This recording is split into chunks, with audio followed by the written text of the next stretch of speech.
रूहानी राह में आपका स्वागत है। यहाँ हम सद्गुरु की कृपा, नाम सिमरन, शब्द की महिमा और आत्मा की यात्रा पर आधारित प्रेरणादायक सत्संग प्रस्तुत करते हैं। यह चैनल उन सभी प्रेमियों के लिए है जो रूहानी मार्ग पर चलकर अपने जीवन का सच्चा उद्देश्य पाना चाहते हैं। यहाँ आपको बाबा जी के वचन, पुरानी संतमत कहानियां, शब्द और जीवन को बदलने वाले संदेश सुनने को मिलेंगे। आइए सद्गुरु के प्रेम और शब्द की रोशनी में अपनी आत्मा को जगाएं। सद्गुरु रूह का असली हमसफर यारी सत्संगत जी। संसार का यह जीवन एक यात्रा है और इस यात्रा में हम सब यात्री हैं। हर एक आत्मा अपने असली घर की तलाश में है, लेकिन रास्ते अनेकों हैं और मंजिल केवल एक, उस परम सत्य, उस मालिक, उस प्रभु का दरबार। यह संसार का सफर कभी आसान नहीं रहा। रास्ते में माया के मोड़ हैं, कर्मों की रुकावटें हैं, मन के भटकाने वाले रास्ते हैं। ऐसे में अगर कोई सच्चा हमसफर मिल जाए जो हमें अंधेरों में हाथ पकड़कर प्रकाश की ओर ले जाए, तो यह जीवन धन्य हो जाए। वही हमसफर है सद्गुरु। सद्गुरु केवल एक मार्गदर्शक नहीं, बल्कि आत्मा का सबसे सच्चा साथी है। जब दुनिया के सारे सहारे छूट जाते हैं, तब भी सद्गुरु का साथ कभी नहीं छूटता। लोग कहते हैं कि माता पिता, भाई बहन, दोस्त यार, ये सब जीवन के साथी हैं, लेकिन एक समय आता है जब ये भी साथ नहीं दे पाते। जब प्राण निकलते हैं, शरीर छूट जाता है, तब कोई भी सांसारिक रिश्ता साथ नहीं जाता। उस समय अगर कोई हाथ थामकर आत्मा को सुरक्षित ले जाए, तो वह केवल सद्गुरु ही होता है। बाबा जी अक्सर कहते हैं, सद्गुरु आत्मा को जन्म जन्मांतर के अंधकार से निकालकर प्रकाश में ले जाता है। यह बात कोई कल्पना नहीं, बल्कि हजारों सत्संगियों के अनुभव है, जिन्होंने अपने जीवन में सतगुरु के सहारे से अनेकों तूफानों को पार किया है। एक बार की बात है, पंजाब के एक गांव में एक बुजुर्ग सत्संगी रहते थे। नाम था लाल सिंह। किसान थे, सरल और भले इंसान। उनका जीवन खेती बाड़ी में बीत रहा था, लेकिन मन में हमेशा एक सवाल रहता, क्या यही जीवन का असली मकसद है? सुबह खेत जाना, शाम को लौटना, खाना पीना और सो जाना। उनका मन किसी अनदेखे सहारे को ढूंढ रहा था। एक दिन गांव में सत्संग हुआ। वह गए और पहली बार सतगुरु के दर्शन किए। उस पल उन्हें लगा जैसे कोई अनजाना अपना उन्हें पहचान गया हो। सतगुरु की निगाह में ऐसा प्यार और अपनापन था कि लाल सिंह की आंखों से आंसू बह निकले। सतगुरु ने कहा, जो अपने घर लौटना चाहता है उसे रास्ता भी मिलेगा और हम सफर भी। उस दिन से उनका जीवन बदल गया।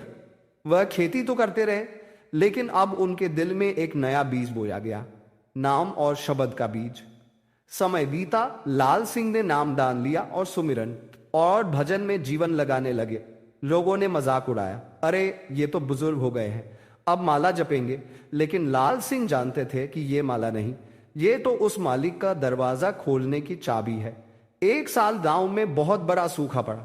खेत सूख गए, पानी के लिए लोग तरसने लगे। लाल सिंह के खेत में भी सूखा था, लेकिन उनके दिल में सूखे का असर नहीं हुआ। उन्होंने कहा, जमीन का पानी सूख सकता है, लेकिन नाम का दरिया कभी नहीं सूखता। एक दिन रात के समय लाल सिंह खेत से लौट रहे थे। रास्ते में डकैतों ने घेर लिया। उन्होंने सोचा अब जान नहीं बचेगी, लेकिन उसी समय उनके मन में सुमिरन अपने आप चलने लगा। डकैत पास आए और अचानक जैसे किसी अदृश्य ताकत ने उन्हें रोक दिया। उन्होंने लाल सिंह को बिना छुए जाने दिया।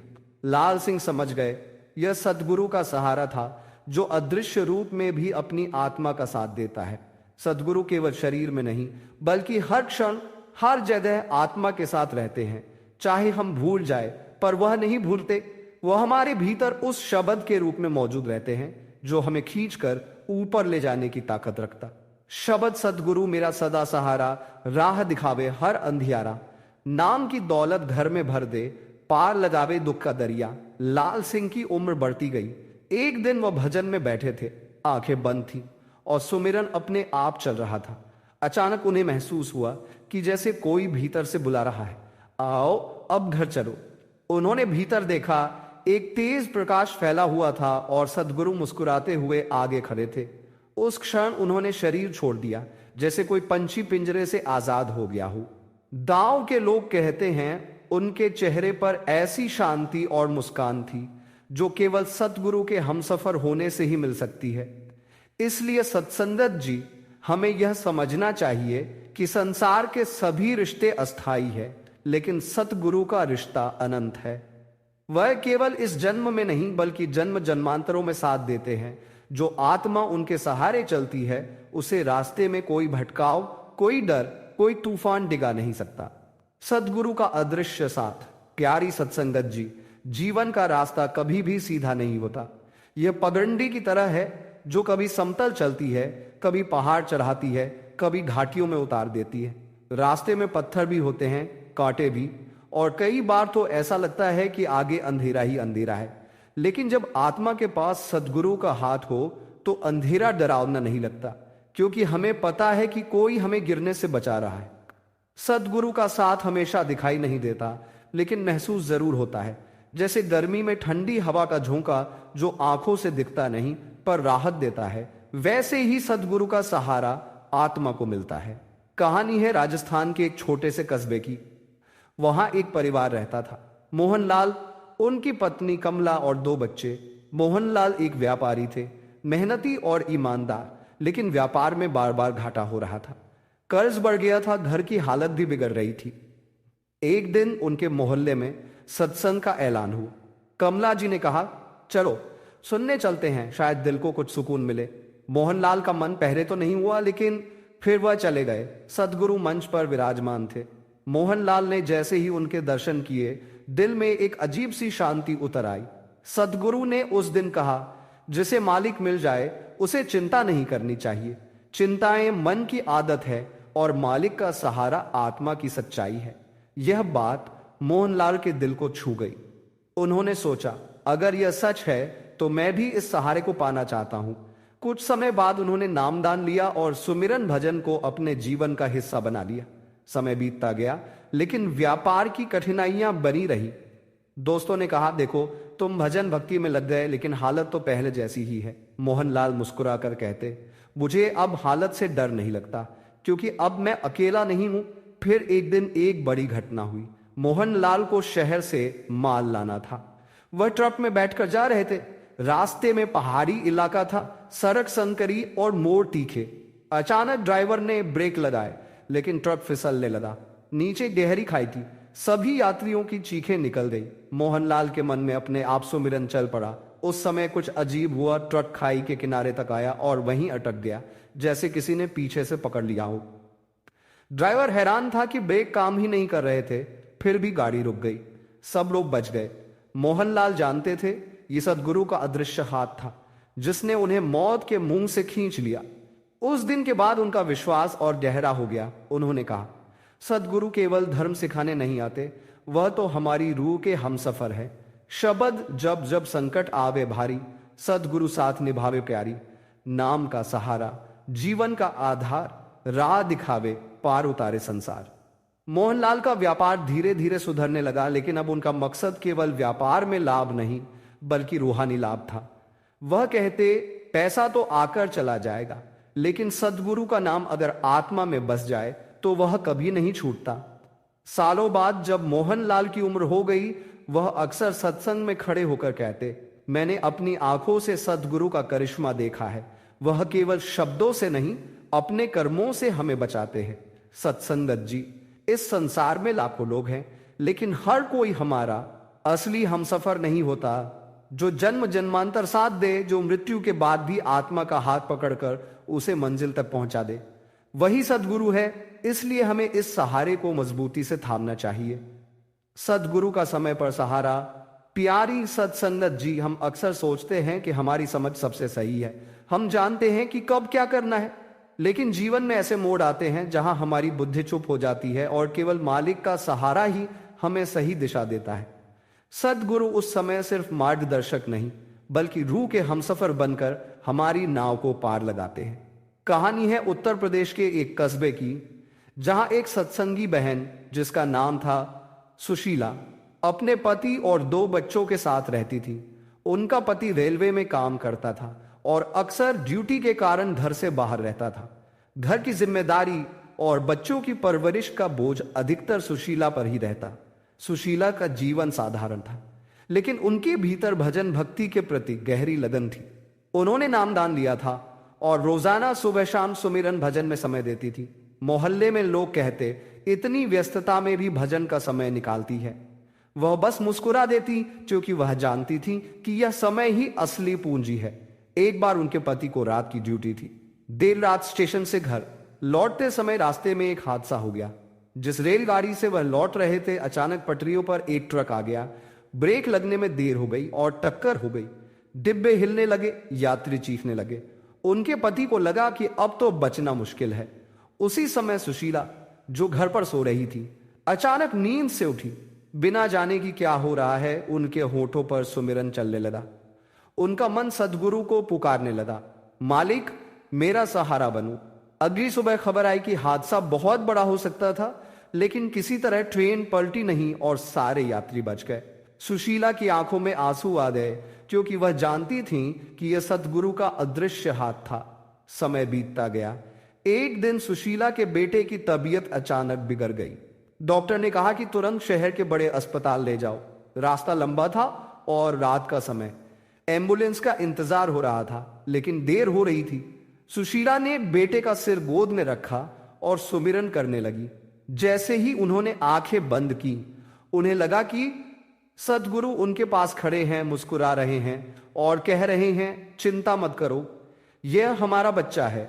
कुछ ही मिनटों में एक पड़ोसी अपनी गाड़ी लेकर आया और उन्हें अस्पताल पहुंचा दिया। डॉक्टर ने कहा, अगर 15 मिनट भी देर हो जाती तो हालत बिगड़ सकती थी। सुशीला समझ गई कि सतगुरु ने समय पर सहारा दिया। शब्द सतगुरु बिन कौन सहारा दे, दुखिया मन को धीरज दे, नाम का दीप जलावे भीतर, अंधियारा सब दूर करे। सुशीला अक्सर सत्संग में खड़ी होकर अपने अनुभव सुनाती। वह कहती, सतगुरु केवल हमें उपदेश देने के लिए नहीं आते, वह हर पल हमारी देखभाल करते हैं। कई बार वह बिना बताए हमारी राह आसान कर देते हैं। प्यारी सत्संगत जी, हम यह समझ लें कि सतगुरु का साथ केवल ध्यान के समय ही नहीं होता, बल्कि हमारे जीवन के हर पल में होता है।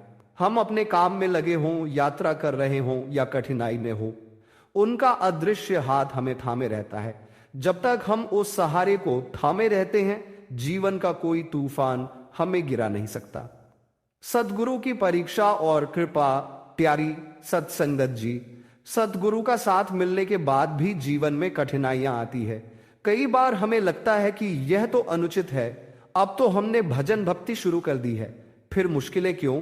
लेकिन सच यह है कि सतगुरु अपने सत्संगी को कठिन रास्तों से इसलिए गुजारते हैं ताकि उसका विश्वास और भी मजबूत हो जाए और उसका मन पूरी तरह नाम पर टिक जाए। कहानी है बिहार के एक कस्बे की, जहां एक परिवार रहता था। पिता रामकिशन, माता जानकी देवी और उनकी बेटी राधा। राधा पढ़ाई में तेज और स्वभाव से सरल थी। कॉलेज में पढ़ते पढ़ते उसका मन जीवन के गहरे सवालों में उलझने लगा। हम यहाँ क्यों हैं? मृत्यु के बाद क्या होता है? उसके सवालों के जवाब किसी किताब में नहीं मिले। एक दिन उसकी मां उसे लेकर नजदीकी शहर में सत्संग सुनने गई। सतगुरु के दर्शन पाकर राधा जैसे स्तब्ध रह गई। सतगुरु की निगाह में ऐसा अपनापन था जैसे कोई बहुत पुराने समय का अपना मिल गया हो। उस दिन सतगुरु ने कहा, मंजिल तक पहुंचने के लिए 2 चीजें जरूरी है, मालिक का नाम और सच्चा हमसफर। यह सुनकर राधा के दिल में बस एक ही इच्छा रह गई, मुझे यह हमसफर चाहिए।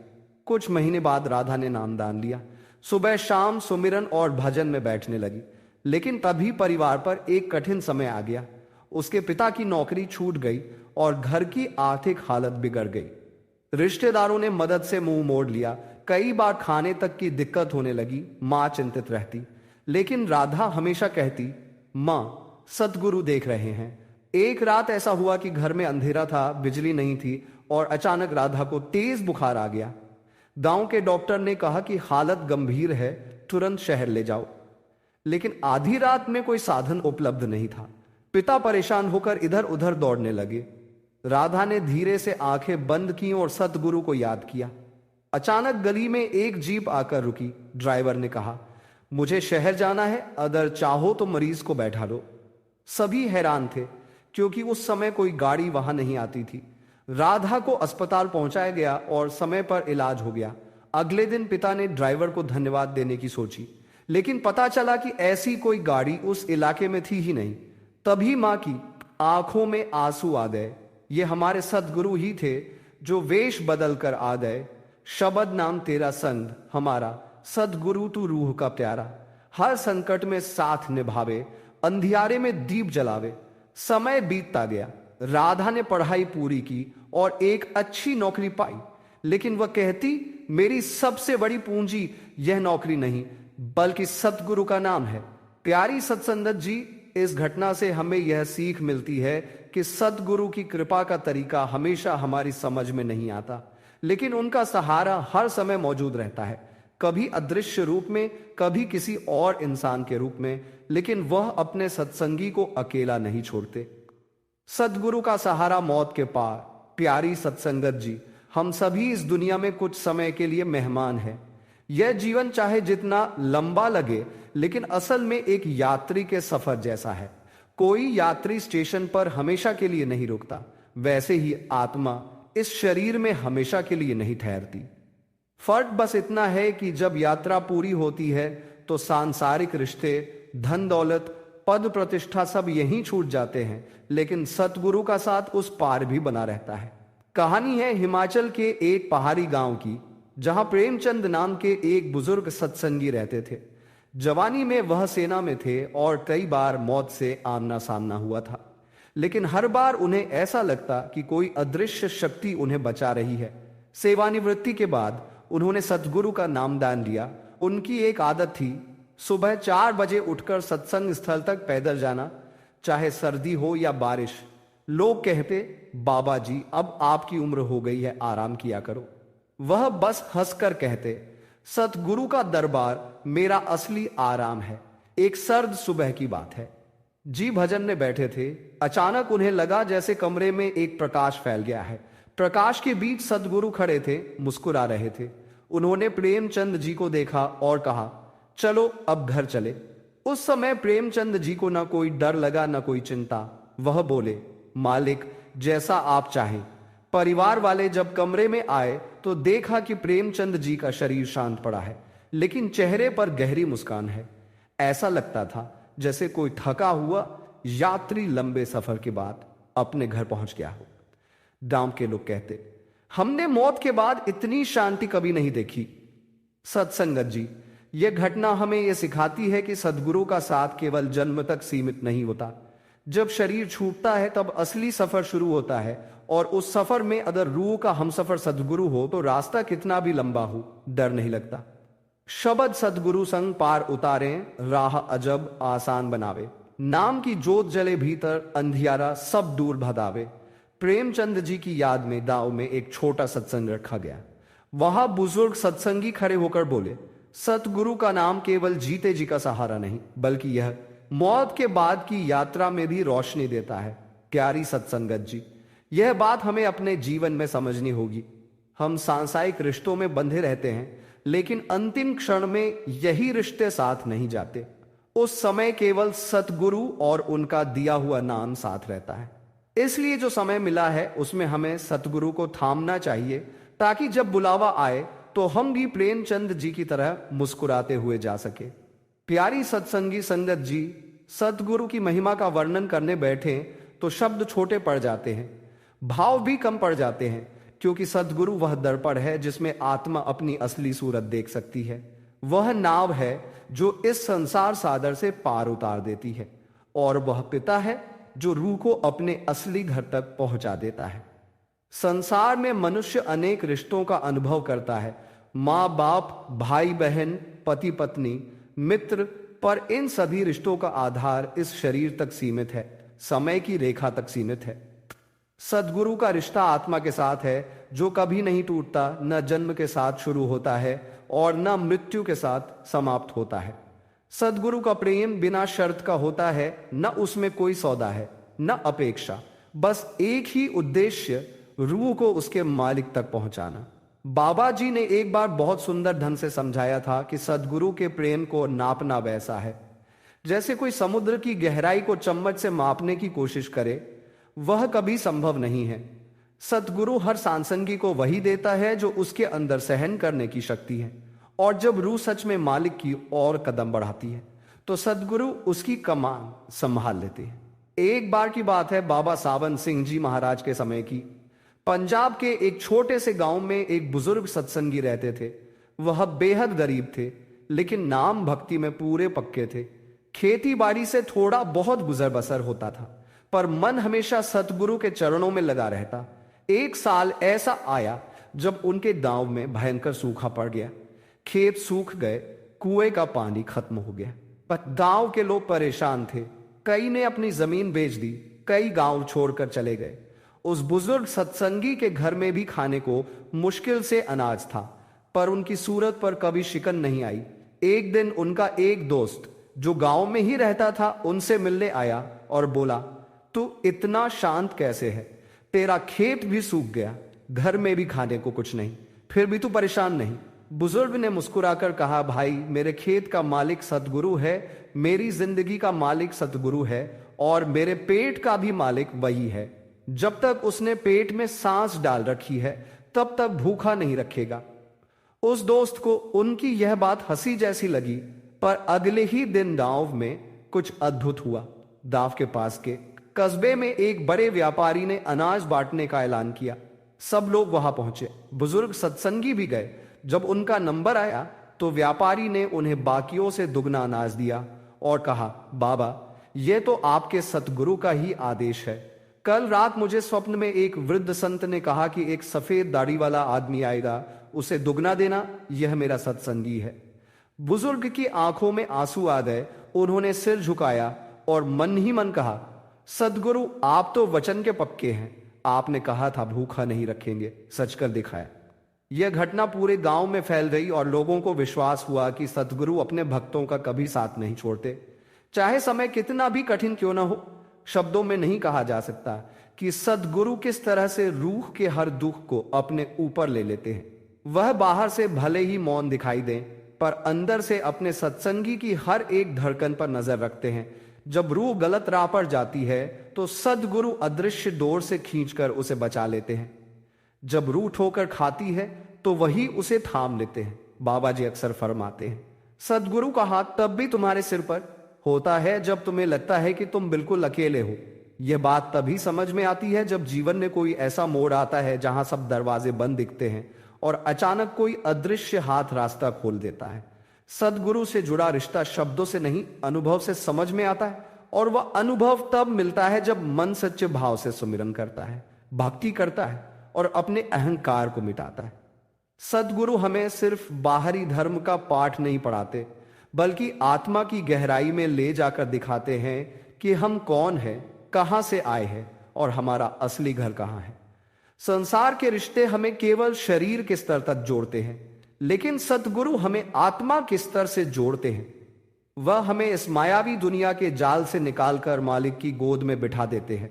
उनके बिना यह यात्रा असंभव है, क्योंकि रास्ता अंधकारमय है, मोड़ कठिन है और मंजिल अदृश्य है। सदगुरु वह मशाल है जो अंधकार को प्रकाश में बदल देती है। वह कंपास है जो हमेशा उत्तर दिशा की ओर इशारा करता है, यानी मालिक की ओर। अब शब्द की महिमा पर आते हैं। सतगुरु का दिया हुआ शब्द वह कुंजी है जो जन्म मरण के दरवाजे को खोल देती है। यह शब्द सुनने में साधारण लगता है, पर इसमें वही शक्ति है जिससे यह सृष्टि बनी है। जब सत्संगी उस शब्द में लीन हो जाता है तो वह संसार के बंधनों से ऊपर उठ जाता है। एक बार बाबा जी ने समझाया कि शब्द बिना सदगुरु के नहीं मिलता और सदगुरु बिना प्रेम के नहीं मिलता। इसलिए अगर किसी को शब्द मिला है तो उसे यह समझना चाहिए कि उसे संसार का सबसे बड़ा खजाना मिल चुका है। सदगुरु के प्रेम को शब्दों में समेटना असंभव है, लेकिन इस प्रेम का अनुभव हर सत्संगी कर सकता है अगर वह पूरे मन से भक्ति करे, सतगुरु के वचनों पर चले और अपने जीवन को मालिक की रजा में ढाले। यही जीवन का असली उद्देश्य है, रूह को अपने असली घर सचखंड तक पहुंचना। और यह तभी संभव है जब हम अपने सतगुरु का हाथ मजबूती से थाम लें और कभी न छोड़ें, चाहे परिस्थिति कैसी भी हो। सतगुरु रूह का असली हमसफर। प्यारी सत्संगी संगत जी, सतगुरु का प्रेम और रहमत कोई साधारण चीज नहीं होती। यह वह धारा है जो अनंत से बहकर हमारे दिल के अंदर तक पहुंचती है और हमें उस पार के मालिक से जोड़ देती है। अक्सर हम सोचते हैं कि सतगुरु हमारे लिए क्या क्या करते हैं, लेकिन असल में हम यह समझ भी नहीं पाते कि उनकी मेहर हमारे जीवन में कितनी परतों में, कितनी अदृश्य तरह से काम कर रही है। बाबा सावन सिंह जी के समय की एक घटना है। एक सत्संगी जो दूर गांव में रहता था, खेती बाड़ी करता था। उसकी हालत ठीक नहीं थी। खेत में मेहनत करता पर पैदावार उतनी नहीं होती। घर में तंगी रहती और मन में भी एक भारीपन था। वह कई बार डेरा जाने का सोचता, पर दूरी और आर्थिक स्थिति के कारण अक्सर टाल देता। एक बार ऐसा हुआ कि उसकी बेटी गंभीर रूप से बीमार पड़ गई। गांव के हकीम, वैद्य सभी देख चुके, पर कोई आराम नहीं मिला। हालत इतनी बिगड़ गई कि लोगों ने कह दिया, अब मालिक का ही सहारा है।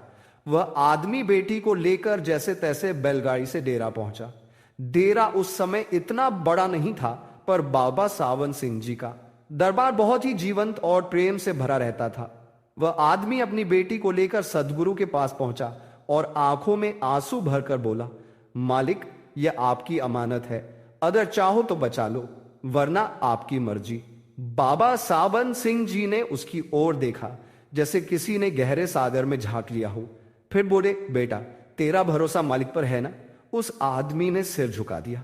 बाबा जी ने हंसते हुए कहा, फिर चिंता किस बात की? मालिक ने दी है तो मालिक ही संभालेगा। बाबा जी ने अपनी जेब से एक टुकड़ा मिश्री निकाली, उसे बेटी के मुंह में रख दिया और बोले, अब इसे मालिक के नाम का सुमिरन सुनाते रहो। आदमी ने वैसा ही किया। कुछ घंटों में बच्ची की हालत सुधरने लगी। अगले दिन वह अपने पैरों पर खड़ी होकर बाबा जी के पास आ गई। संगत जी, यह सिर्फ एक इलाज की बात नहीं थी, यह सतगुरु के भरोसे की शक्ति थी। सतगुरु सिर्फ शरीर को नहीं, आत्मा को भी चंगा करते हैं। वह हमें दिखा देते हैं कि जब हम उनके नाम पर, उनकी रहमत पर पूर्ण विश्वास रखते हैं, तब चमत्कार होना कोई बड़ी बात नहीं। उस समय सतगुरु के दरबार में यह शब्द गाया गया था जो आज भी दिल को छू जाता है, सतगुरु मेरे भरोसे वाले, मैं किसका डर मानूं? जब तक तू संग है प्यारे, मैं हर राह आसानी से जानूं। बाबा जी ने उस दिन संगत को समझाया, बेटा, जीवन में कठिनाइयां आनी ही है, यह संसार का नियम है। पर जो सदगुरु के साथ हैं, उनके लिए ये मुश्किलें मालिक तक पहुंचने के रास्ते के पत्थर नहीं, बल्कि सीढ़ियां बन जाती हैं।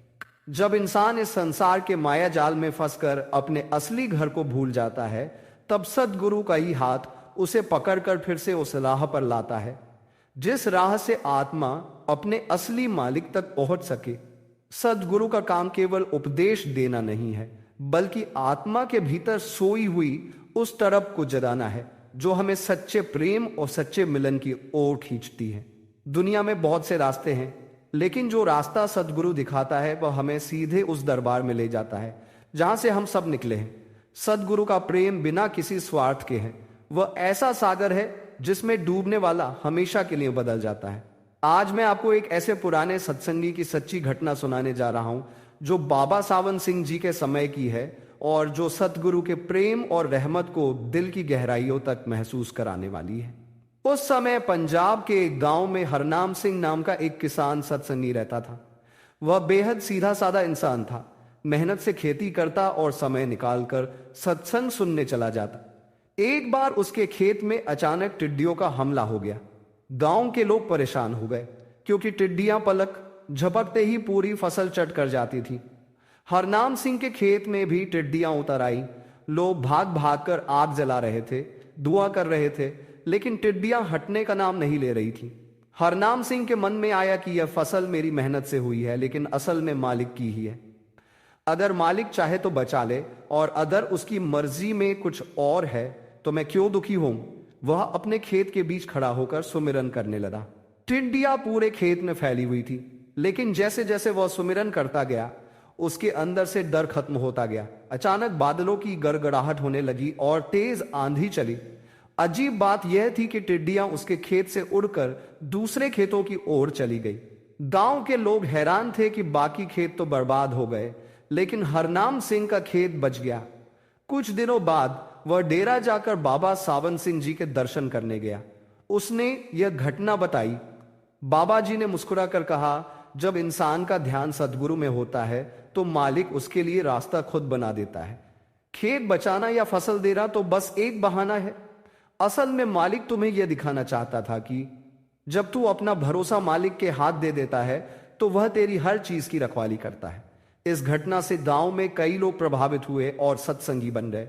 उन्हें यह समझ आ गया कि सदगुरु का साथ केवल आध्यात्मिक नहीं बल्कि दुनियावी मुश्किलों में भी एक ढाल की तरह होता है। सदगुरु का काम केवल कर्मों को काटना ही नहीं है बल्कि हमें कर्म करते हुए भी मालिक में टिके रहने का अभ्यास कराना है। जब इंसान यह समझ लेता है कि उसकी हर सांस, हर अन्न का दाना मालिक की रहमत से है, तब उसका जीवन एक निरंतर धन्यवाद में बदल जाता है। इस प्रेम और भरोसे की तालीम को एक शब्द में बड़े सुंदर ढंग से कहा गया है। सतगुरु मेरा सतगुरु प्यारा, मेरा दुख सुख सब जाने, मैं तो ओहदे चरना विच रम गया, ओ मेरे मन विच बस जाने। प्यारी सत्संगी संगत जी, सदगुरु की महिमा का वर्णन शब्दों में करना संभव नहीं है, क्योंकि वह तो वह ज्योति है जो हमारे अज्ञान के अंधकार को चीरकर हमें हमारे असली घर का रास्ता दिखाती है।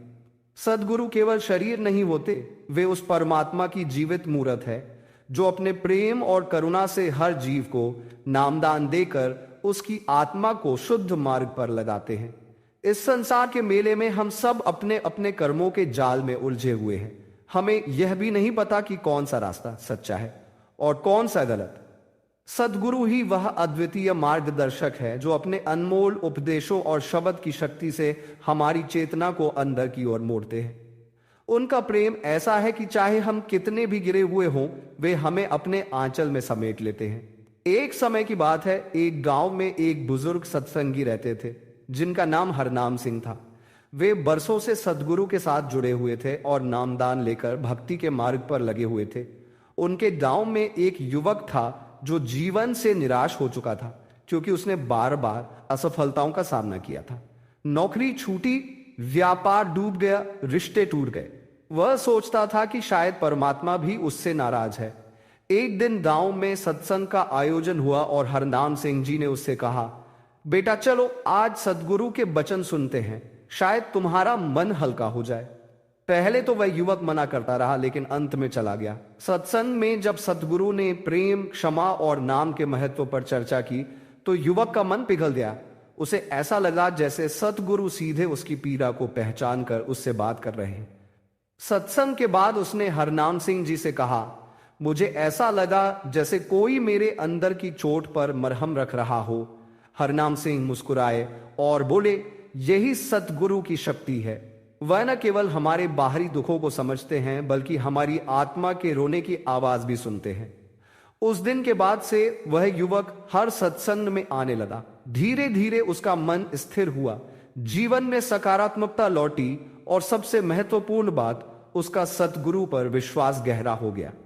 वह समझ गया कि सच्चा सहारा इस दुनिया में कोई व्यक्ति, पैसा या पदवी नहीं बल्कि सतगुरु का नाम और शरण है। शब्द सतगुरु दया करे, जिस पर सोई पार उतारे, नाम दान दे हाथ, पकड़े भवसागर से तारे। सतगुरु की यह दया हमारे अपने कर्मों या गुणों पर आधारित नहीं होती बल्कि उनकी करुणा असीम और निस्वार्थ होती है। वह जानते हैं कि आत्मा का असली घर कहाँ है और वहां तक पहुंचने का तरीका केवल नाम और भक्ति है। इसलिए जब भी जीवन में मुश्किल आए, जब भी दिल टूटे, जब भी रास्ता न सूझे, बस सतगुरु की ओर रुख कर ले। उनकी निगाह हमें संभाल लेगी, उनका नाम हमें बचा लेगा। प्यारी संगत जी, सतगुरु का प्रेम ऐसा ही है, बिना शर्त, बिना सीमा, बिना हिसाब। वह हमें कभी अकेला नहीं छोड़ते, चाहे हम उनसे कितनी भी दूर हो जाएं। लेकिन हमें भी अपने भीतर यह दृढ़ निश्चय जगाना होगा कि चाहे परिस्थितियां कैसी भी हों, चाहे माया कितनी भी खींचे, सतगुरु के चरणों की डोर कभी न छूटे। बाबा जी हमेशा कहते हैं, सतगुरु का सुमिरन जीवन का सबसे बड़ा सहारा है। जब तक यह सहारा हमारे साथ है, कोई तूफान, कोई अंधेरा हमें डिगा नहीं सकता। इसलिए प्यारी संगत जी, आइए हम सब मन ही मन प्रण लें कि सतगुरु द्वारा दी हुई इस अमूल्य नेमत को अपने जीवन का केंद्र बना देंगे, क्योंकि यही वह पुल है जो हमें इस दुनिया से उठाकर हमारी असली मंजिल तक पहुंचाता है। रूहानी राह लंबी है, लेकिन सद्गुरु के साथ यह राह कठिन नहीं लगती, बल्कि हर कदम पर आनंद का अनुभव होता है। जो भी आत्मा सच्चे दिल से सद्गुरु की शरण में जाती है, उसकी रूहानी यात्रा मंजिल तक जरूर पहुंचती है। राधा स्वामी। अगर यह सत्संग आपके दिल को छू गया हो तो हमारे चैनल को सब्सक्राइब करें, ताकि और भी रूहानी संदेश आप तक पहुंचते रहे।